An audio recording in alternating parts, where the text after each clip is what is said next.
Hello, hello, beautiful ones. Welcome, welcome. This is Mushita Di Lishomela. I am a motherhood recovery coach. I am also the author of Radical Acceptance for Childhood Adversities, and I'm also the founder of Temple Beautiful, um, a virtual space that holds space for both men and women to heal their mother wound. We offer online courses, one-on-one coaching, and monthly workshops. So, welcome to today's vlog.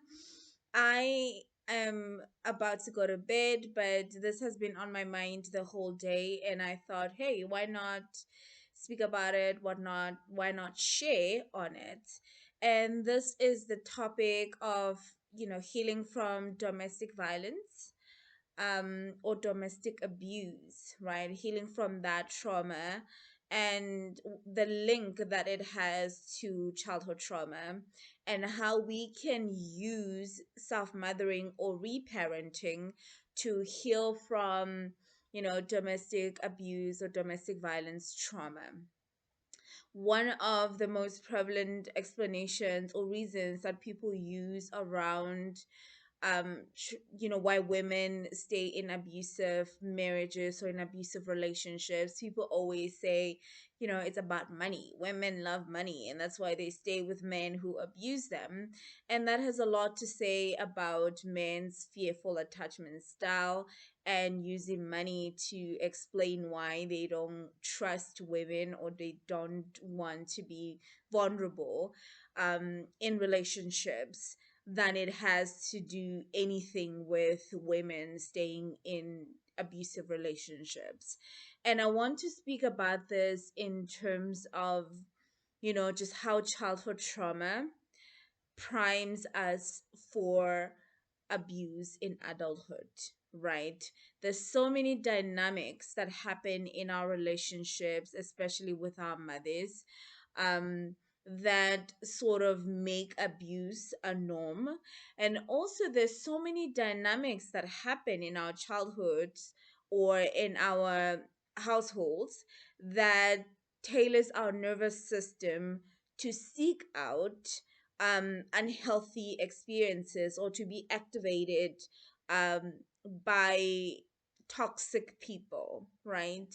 And how self mothering or reparenting ourselves gives us a chance and rewiring our nervous system to be in a different state, right? To cultivate a sense of inner safety wherein we, have healed from the shame, we have healed from the toxic guilt, and we are therefore going in relationships in our powerful, as our best selves, right?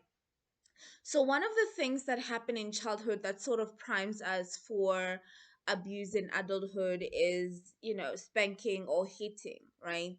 And this has been so normalized. It has been so normalized for people to abuse children in that way.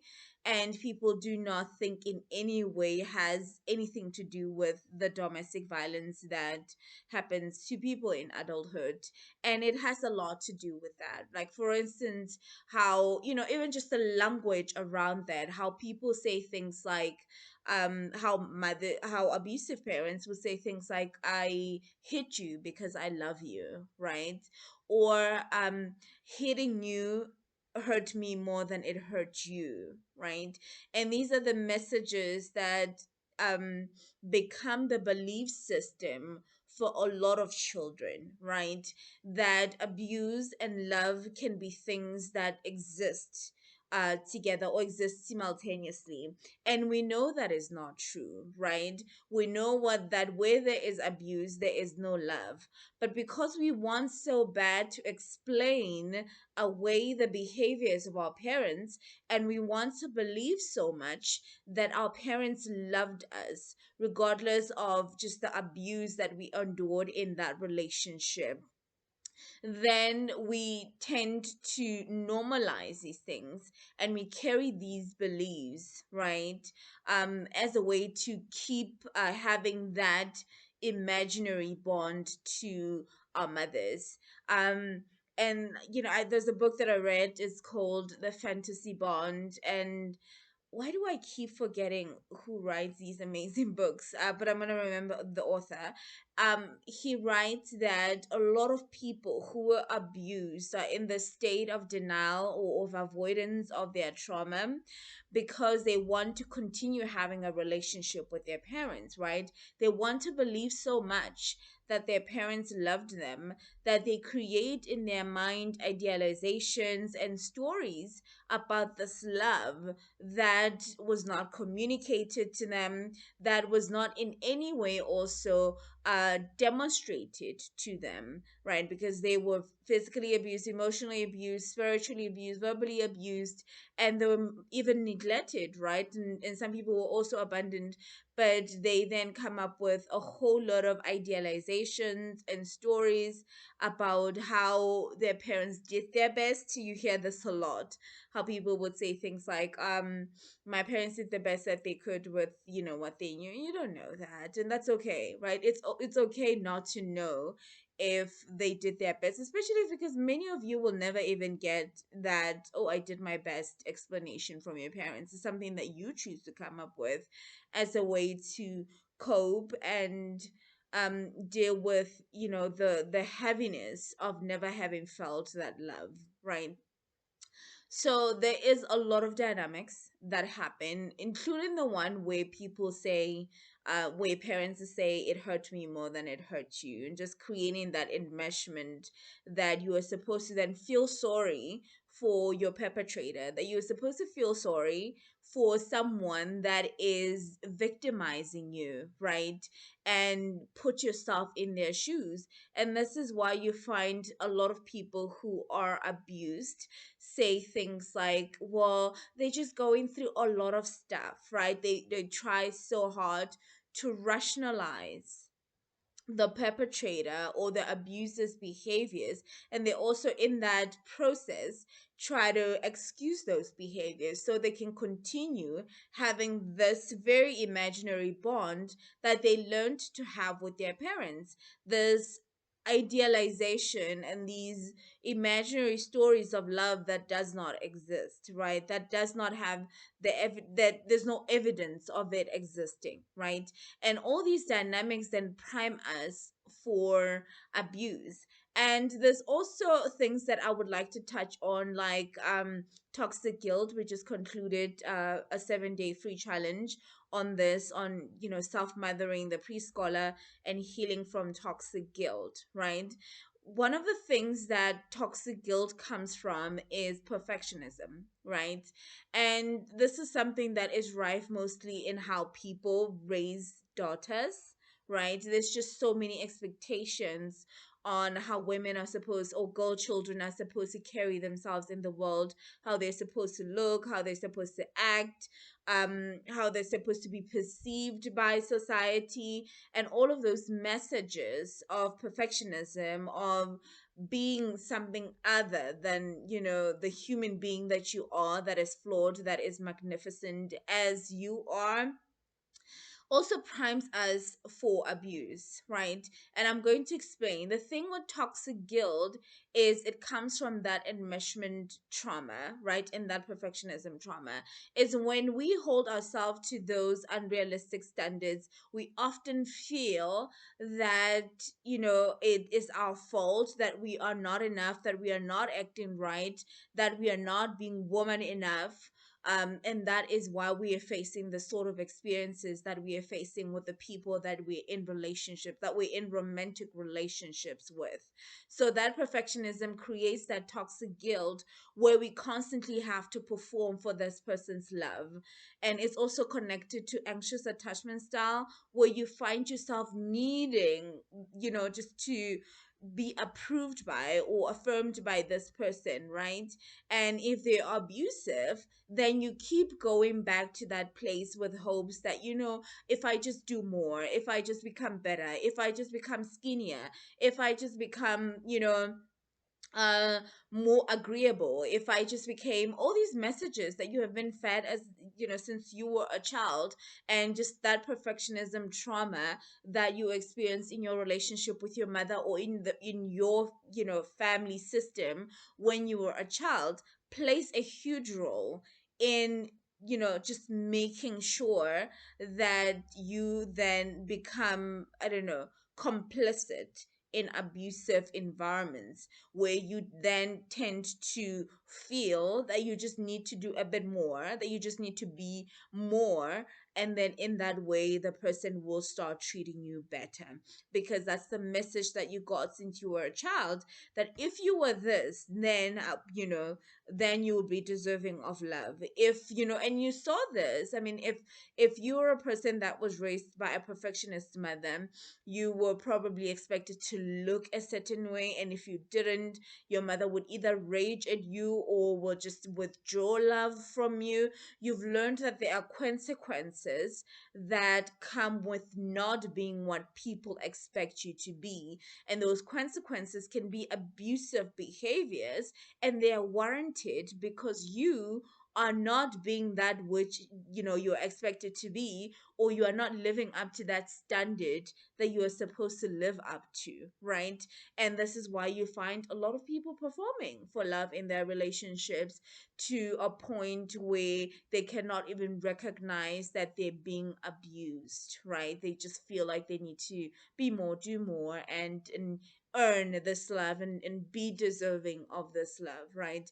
And that is a big manifestation of toxic guilt, which develops in our pre-scholar years. This is um between the ages of 3 and 6, right? And another thing that also develops in that age, it is toxic guilt, but it comes from enmeshment, right? I think at this age you start to learn what your mother approves of. And also you start to see that your mother sees you as an extension of themselves, that you are supposed to center them, you're supposed to center what they want, and most children are denied their autonomy, right? And as a result, you tend to just find yourself enmeshing in the people that you get in relationships with, and that is where that rationalization comes from, where you rationalize a person's behavior, and you try to put yourself in their shoes. It's because they're going through so much. It's because their mother wasn't loving to them, and therefore I just need to, because you were taught to mother your mother since you were a child. You've always had to center their emotions, you've always had to center their expectations, their dreams. You've had a mother that lived vicariously through you, right? And expected you to just be mini them, right? And you've learned that in relationships autonomy does not exist, right? And this is why someone could hit you and say, "You made me do it," and you believe them, right? Because you actually see other people's behaviors as something that could be because of you. They're not their individual self that is making decisions about how they want to treat people. It has to be because of you. It has to be because, you provoked them, or in that way. So there's that enmeshment trauma there that is playing out, that comes from your childhood. And that is how our childhood then primes us for abuse. And this is just about toxic guilt, right? That develops in those ages that I spoke about. There are other things. There is the toxic shame, there's also the mistrust, and the fear that develops in infancy, right? And then there's the toxic shame that develops in the toddler stage. And this is why this video for me is about just raising awareness in terms of how self-mothering ourselves, and actually taking in the opportunity to say, I am going to mother my inner infant, to heal from that mistrust, to heal from that fear. And then I'm going to mother my inner toddler to heal from that shame, right? And then I'm going to mother my inner preschooler, and I'm going to heal from that toxic shame, that toxic guilt. Then allowing yourself to heal from these things, what you will realize is they also, in a way, empower you. If you're already in an abusive relationship, it empowers you to leave, to recognize your worth, to recognize also that you don't have to perform for love, right? To also recognize that the fear that no one else would ever love you, and all of the fear of abandonment, that you overcome that, right? And then it helps you in moving forward, right? So, this is why I say that much of the healing required in us healing from the trauma of domestic violence or domestic abuse is that we have to reparent ourselves, right? Because that's where these behaviors that have become so normalized in our relationships come from. Like, they come from our childhood, they come from our relationships with our mothers, they come from our relationship with our fathers, they come from our relationships with our environment when we were children, right? I mean, by the time a child is 7 years old, so much is already set in their mind, their belief system, their values, their vows, all of those things. At that age, between 0 and 7, I mean, the brain is rapidly wiring itself, and that environment is very, very important in wiring you for your adulthood, right? And just look at how early that happens, like 7 years old. And most parents, I've also realized this, is mostly because I've had conversations with people that have left me like, gobsmacked. Why would you say that? Like, someone once said to me, I'm glad that all this drama of me being in this abusive marriage, and, this man being so neglectful and not taking care of the children, and always yelling at me and always hitting me, happened now when my children are so young, because they do not see anything, right? And in that moment, I wanted to tell them they actually are seeing everything, right? Their nervous system is taking in everything, and this is the most crucial time.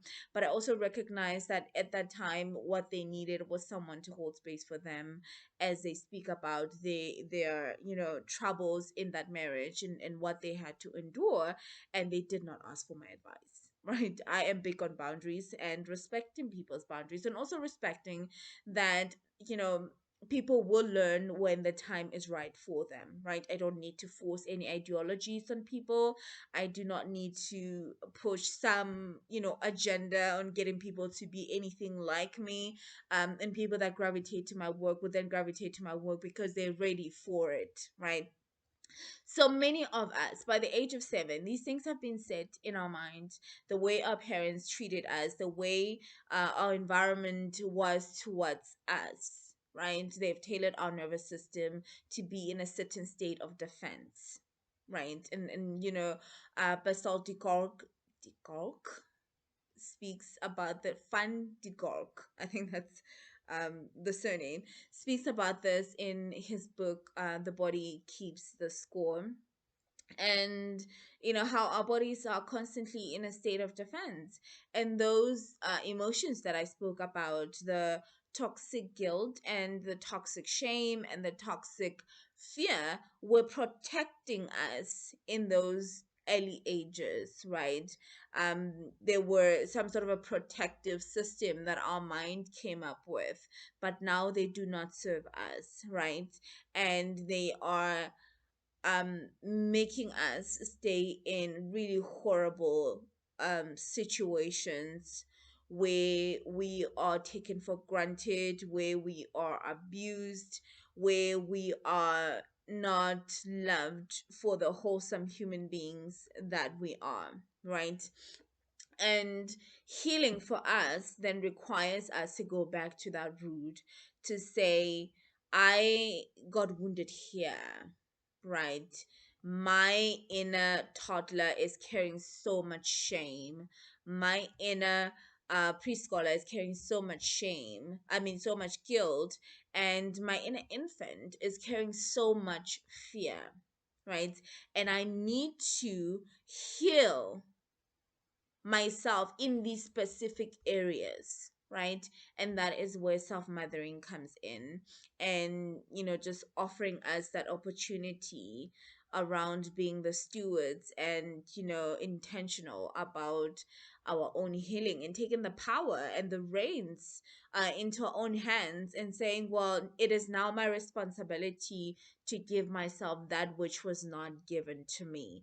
And listen, I know it is not an easy thing to do. Self mothering is not an easy thing to do, especially because here you are struggling with shame, but here you are having to step into the power of your inner mother to heal your inner child from that shame, right? To exist in those two spaces where you are this wounded child, but you're also this powerful inner mother for yourself. It could be difficult to find the balance, and this is why I've created the self mothering care practice, wherein you can learn the tools around healing your inner child from those stages, right? And, doing it in a way that would benefit you, right?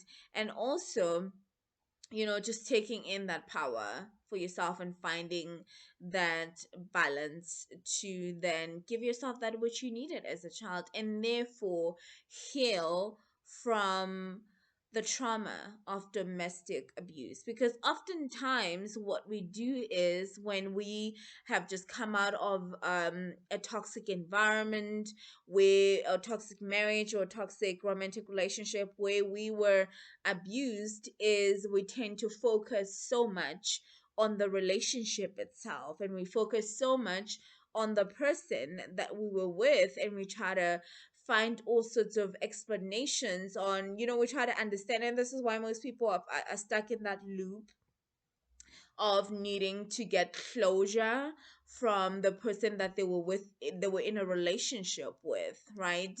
But the answers lie in our childhood.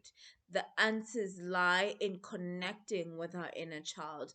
The answer lies in connecting with that inner infant who has a fear, an immense fear of abandonment. The answer lies in connecting with that inner toddler who has immense shame, who has taken all this abuse and internalized it and made it her fault, and is saying, it is because I'm unlovable, it is because I'm a burden, it is because I am undeserving of love, right?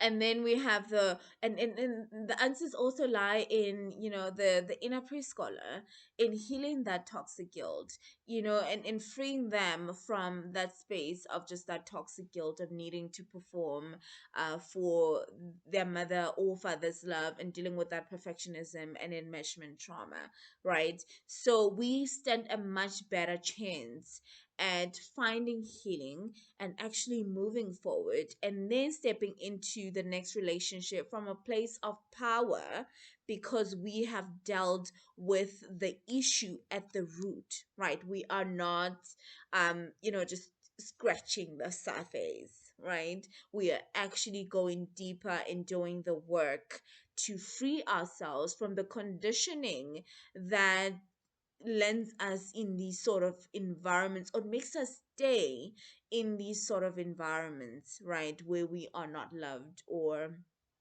we are not valued as ourselves, right? And this just needs a person to show themselves grace, to show themselves patience, right? And recognizing that you are a victim, right? You were victimized as a child, and you are now victimized as an adult, right? And it is not your fault, and people are responsible for how they treat other people. It has nothing to do with how you act or what you lack, but that person and how they choose to live their life. And we are not going to do that whole, oh, it's because they are traumatized. You are also traumatized, right? But here you are not abusing other people, right? So, how we respond to our trauma and how we continue to live out our trauma responses is our responsibility. Knowing this information about childhood trauma and how it affects us, it gives us an opportunity to understand ourselves, but it doesn't excuse any behavior that we inflict on other people. It just gives us, that it the language to explain what is happening to us, but it's not an excuse. Therefore, your spouse, your boyfriend, your girlfriend, your partner had no right to put you through that, and you deserved better. And now, as you begin your healing journey, or as you plan your exit from that horrible place where you are not loved, because remember, abuse and love cannot coexist, right? Um, then you need to offer yourself, your inner child, that self mothering, that reparenting. And yeah, that's it for this video. I'm gonna be going to bed now. I just needed to get that out because it was just that message that has been in my head the whole day, and I was like, oh, I'm gonna talk about it, I'm gonna talk about it, and eventually it's like at night, it's almost 12 a.m. I'm an owl.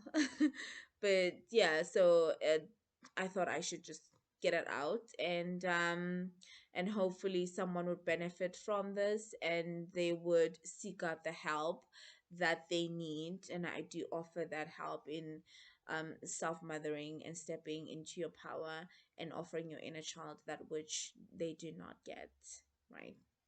So yeah, I'll see you in the next vlog. Have a good day, have a good night, depending on where you are.